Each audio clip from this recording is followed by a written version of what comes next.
శ్రీ గణేష. మనం మహాభారతం చెప్పుకుంటున్నాం. ఎంతవరకు వచ్చాము?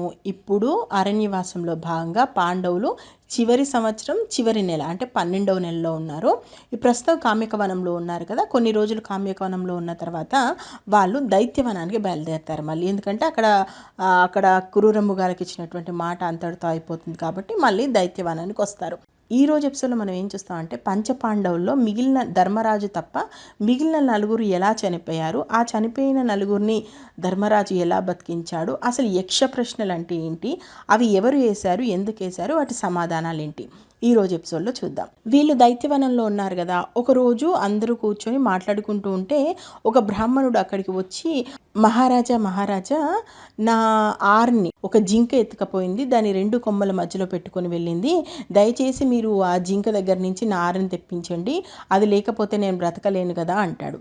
దాంతో అన్నదమ్ములు ఏం చేస్తారు, సరే అని చెప్పేసి ముందు ధర్మరాజు పరిగెడుతుంటాడు, ధర్మరాజు వెనుక మిగిలిన నలుగురు అన్నదమ్ములు పరిగెడుతుంటారు. వాళ్ళు ఎన్ని బాణాలు వేసినా ఏం వేసినా అద్భుతం ఏంటంటే ఒక్కటంటే ఒకటి కూడా జింకకు తగలదు. ఆ జింక ఎంత వేగంగా పరిగెడుతుందంటే వీళ్ళు పరిగెత్తి పరిగెత్తి పరిగెత్తి అలసిపోతారు తప్ప ఆ జింకకు ఒక దెబ్బ తగలదు, అది ఆగదు. ఇలా వీళ్ళు పరిగెత్తి పరిగెత్తి ఒక చెట్టు దగ్గర ఆగిపోతారు. ఇక అక్కడ ధర్మరాజుకు ఎక్కడ లేని దుఃఖం వస్తుంది. ఎలా బ్రతికిన వాళ్ళము, మనం ఎక్కడికి వచ్చాము, ఏ అడవిలో పడి తిరిగాము, ఏ జన్మలో చేసుకున్నటువంటి పాపము, ఏ కర్మ మనల్ని వెంటాడుతుంది, మనకింత బాధ ఏంది అంటారు. అప్పటికే ఏంటంటే మిగిలిన అన్నదమ్ములు కూడా విపరీతంగా అలసిపోయి ఉంటారు కాబట్టి ఆ సమయంలో భీముడికి విపరీతమైన కోపం వచ్చి ఇలా అంటాడు. ఆ రోజు ద్రౌపదిని సభలోకి లాక్కొచ్చినప్పుడు ఆ గుడ్డిరాజు కొడుకుల్ని ఆ రోజే చంపాల్సి ఉండే, చంపకుండా వదిలేసాం కదన్నా, ఆ కర్మ ఫలితం మనం అనుభవిస్తున్నాము అంటాడు. ఇక్కడ దాహంతో నాలుక పొడిబాడి ఉండిపోతుంది కాబట్టి వెంటనే అర్జునుడు కూడా ఏమంటాడంటే, ఆ రోజు ద్రౌపదిని నిండు సభలో ఆ కర్ణుడు అంత అవమానించి అనరాని మాటలు అంటుంటే వాళ్ళని వదిలేసాం కదా, అందుకని మనకి ఈ కర్మ పట్టుకుంది అంటాడు. అర్జునుడికి కూడా ఎప్పుడూ కోపం అంటే ఎవరి మీద ఉంటుందంటే అది కర్ణుడి మీదనే ఉంటుంది. వెంటనే సహదేవుడు అంటాడు, ఆ రోజు మాయాజూదం ఆడినటువంటి ఆ శకుని తల అక్కడే నరక్కుండా వదిలేసి వచ్చాం కదన్నా, ఆ కర్మ మనల్ని వెంటాడుతుంది అంటారు. అంటే ఏంటంటే దాహంతో వీళ్ళ నోరు మొత్తం పిడిచికట్టుకుపోయి ప్రాణాలతో ఉంటామా ఉండవా అన్న పరిస్థితులు వచ్చేసరికి వాళ్ళ మనసులో ఉన్నటువంటి బాధ అంతా బయటకు వస్తుంటుంది.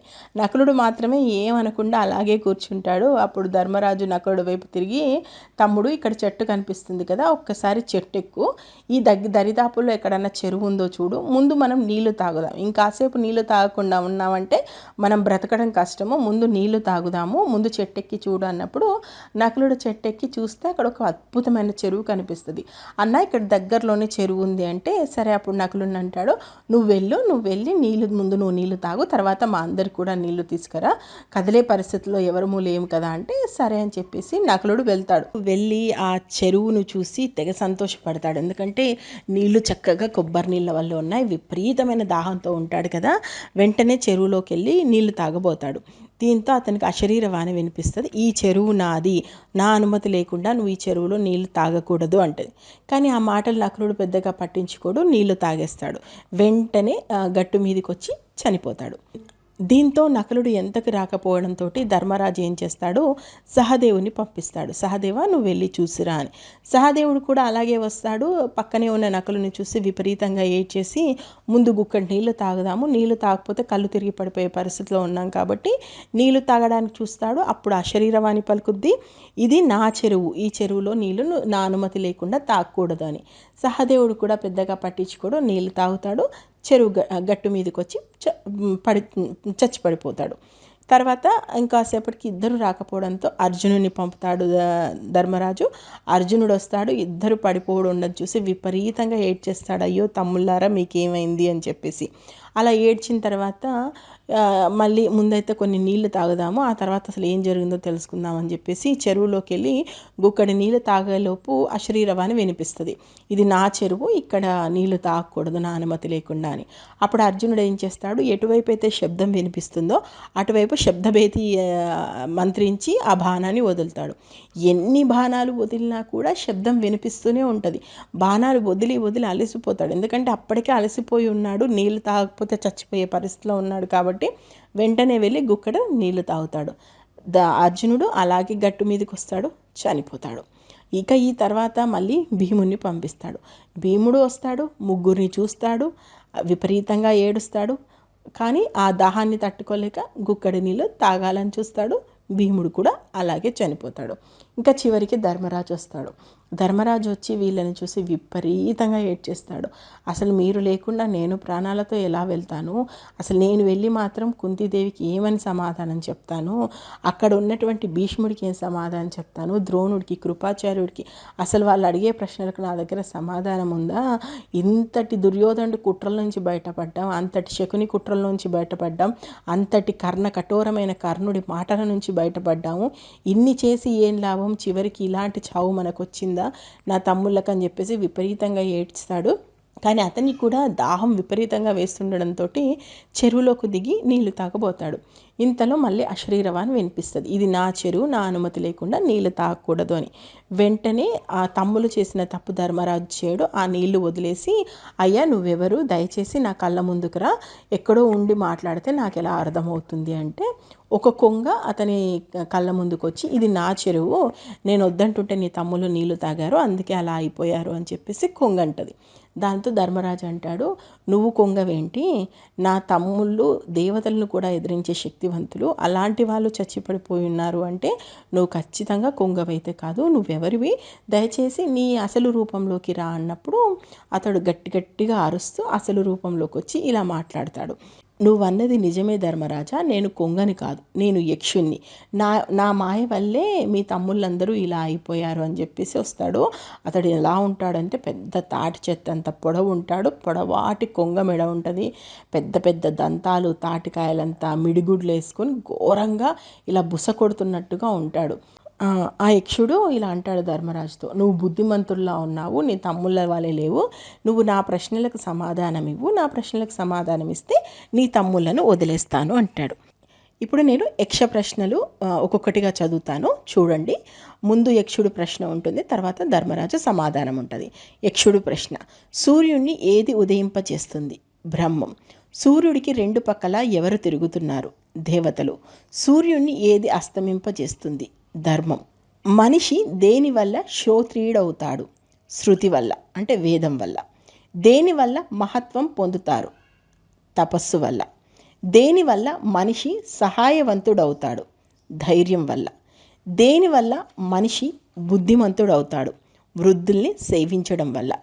బ్రాహ్మణుడికి దైవత్వం ఎలా వస్తుంది? వేదాలు చదవటం వల్ల. అసలు సజ్జనత్వం అంటే ఏంటి? సజ్జనత్వం ఎలా వస్తుంది? తపస్సు వల్ల. మానవత్వానికి మరో మాట మరణం. దుర్జనత్వం అంటే ఏంటి? పరనింద వల్ల వస్తుంది.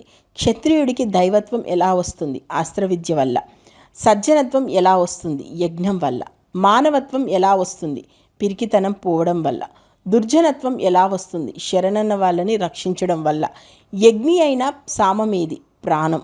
యజస్సు అంటే ఏంటి? మనస్సు. దేనికి యజ్ఞం వర్తిస్తుంది? రుక్కుకి. యజ్ఞం దేన్ని అతిక్రమించదు? రుక్కుని. వ్యవసాయదారుడికి ఏది ముఖ్యం? వర్షం. విత్తనాలు చల్లడాన్ని ఏమంటారు? బీజం. ప్రతిష్ట కావలసిన వాళ్ళకి గోవులు. బతికి ఉండి కూడా చచ్చేవాడు ఎవడు? దేవతలు, పితరులు, అతిథులు ఇలా ఎవ్వరికి పెట్టకుండా వాడే తినేవాడు. భూమి కంటే బరువైంది ఏది? తల్లి. ఆకాశం కంటే ఉన్నతమైన వారు ఎవరు? తండ్రి. గాలి కంటే వేగంగా పోయేదేంటి? మనస్సు. గడ్డి కంటే దట్టమైంది ఏది? చింత. నిద్రలోనూ కళ్ళు ముయ్యని వాళ్ళెవరు? చేపలు. పుట్టిన చేతనత్వం లేనిదేంటి?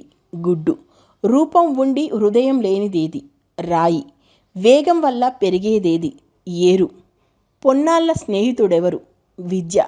ఇంటి దగ్గరి స్నేహితుడెవడు? భార్య. జబ్బుతో ఉన్నవాడికి స్నేహితుడెవరు? వైద్యుడు. మరణానికి సిద్ధంగా ఉన్నవాడికి స్నేహితుడెవరు? దానం. సర్వభూతాలకి అతిథి ఎవడు? అగ్ని. సనాతన ధర్మం అంటే ఏంటి? హోమం చేయడం. ఏది అమృతం? చంద్రుడు. ప్రపంచమంతా ఏంటి? గాలి.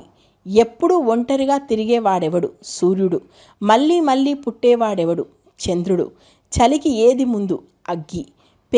పెద్ద విత్తనాల పాత్ర ఏది? భూమి. ధర్మానికి కుదిరేది? సామర్థ్యం. కీర్తికి కుదిరేది? దానం. స్వర్గానికి దారేది? సత్యం. సుఖానికి దారేది? శీలం. మనుష్యుడి ఆత్మ ఎవరు? కొడుకు. దైవికమైన చుట్టం ఎవరు? భార్య. ధన్యులమైన వాళ్ళలో ఉత్తమ గుణమేంటి? సామర్థ్యం. లాభాలలో గొప్పదేది? ఆరోగ్యం. సుఖాలలో గొప్పదేది? సంతోషం.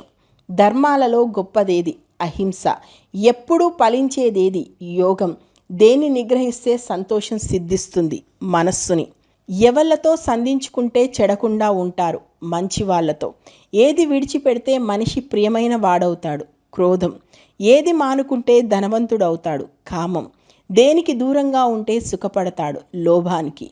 బ్రాహ్మణుడికి దానం ఎందుకు ఇవ్వాలి? ధర్మం పెరగడం కోసం. నటులకి నాట్యకర్తకి దానం ఎందుకు ఇవ్వాలి?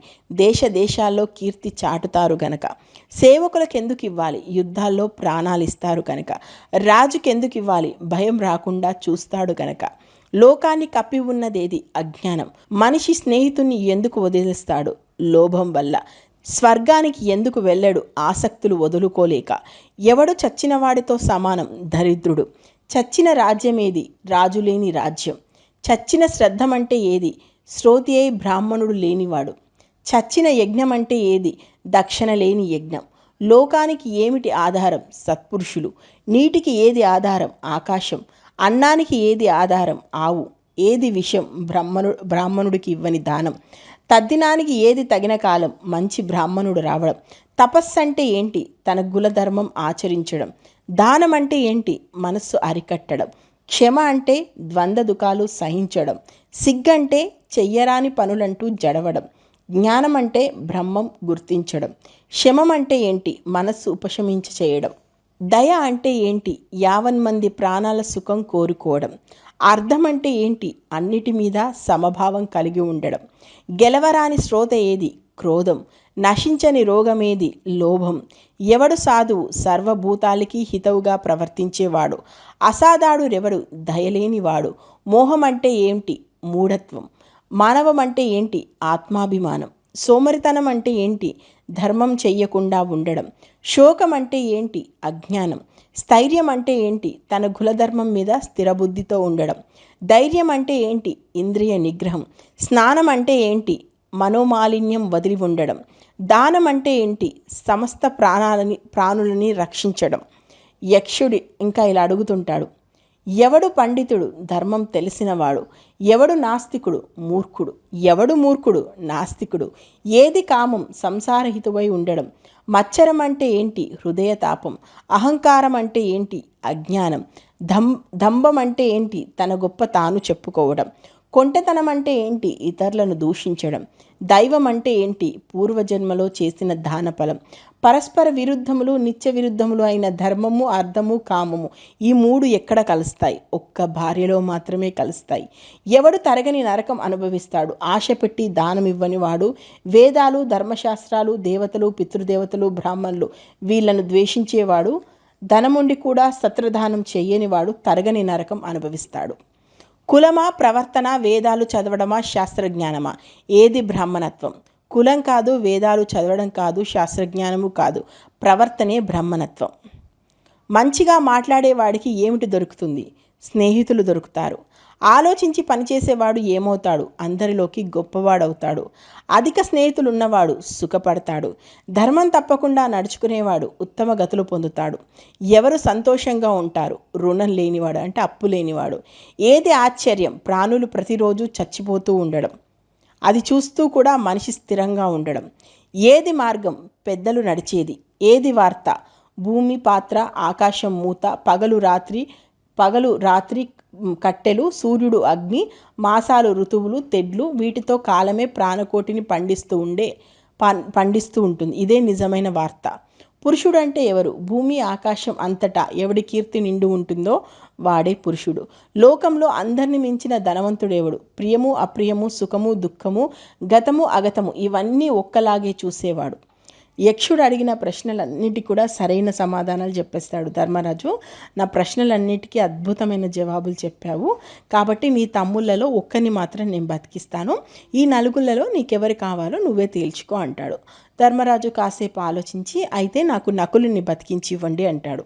దానికి యక్షుడు ఆశ్చర్యపోయి, అదేంటి, భీమార్జునులు అక్కడ ఉన్నారు కదా, అఖండమైన బలవంతులు, వాళ్ళలో ఒకరిని కోరుకో, కావాలంటే అర్జునుని కోరుకో, నీకు రాజ్యాన్ని తెచ్చి పెడతాడు, కుంతీదేవి కూడా సంతోషిస్తుంది. అలా కాకుండా నువ్వు నకుల్ని కోరుకున్నావేంటి అంటే, అప్పుడు ఏమంటాడంటే ధర్మరాజు, మా అమ్మకు మేము ముగ్గురం కొడుకులం, మా పినతల్లి మాద్రీదేవికి ఇద్దరు కొడుకులు. ఇప్పుడు మా అమ్మ కుంతీదేవికి నేను ఒక్కని పెద్ద కొడుకును బ్రతికి ఉన్నాను.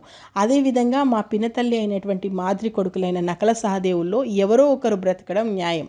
నా తల్లి కుంతీదేవి మాద్రి అమ్మకు మాటిచ్చింది, ఎప్పుడూ తన పిల్లలకి ఏ బాధ రాకుండా పెంచుతానని.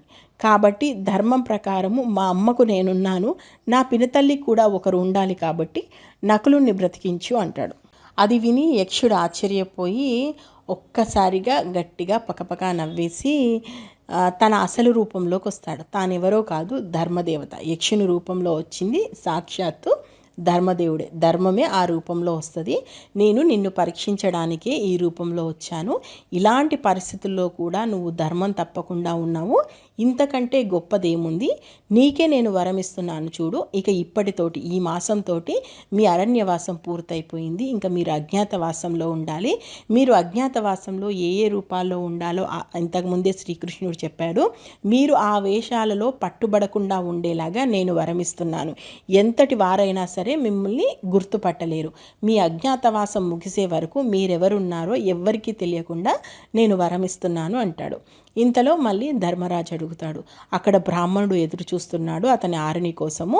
ఆ జింకని కాస్త మాకు, జింక ఎక్కడుందో చెప్పండి, మేము వెళ్ళి తెచ్చుకుంటాము అంటే అప్పుడు ధర్మదేవత ఏమంటాడంటే, జింక లేదు, ఏమీ లేదు, కేవలం నిన్ను పరీక్షించడం కోసమే ఇదంతా చేశాను నేను. ఆ జింక రూపంలో వచ్చింది నేనే అని చెప్పేసి ఆ ఆరనిస్తాడు. నీ తమ్ముళ్ళు ఎవరూ చనిపోలేదు, కేవలం అలా పడి ఉన్నారు అంతే అని చెప్తాడు. నలుగురు తమ్ముళ్ళు కూడా తిరిగి లేస్తారు.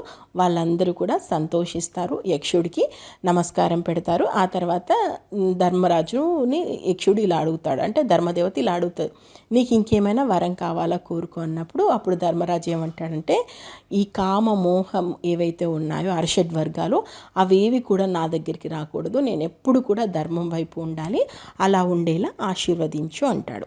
సో యక్షుడు ఆశీర్వదిస్తాడు. ఇక ఇప్పుడు తర్వాత ఏం జరిగింది, ఎందుకంటే ఇంకా అరణ్య పర్వం ఈ రోజుతో ముగిసిపోయింది.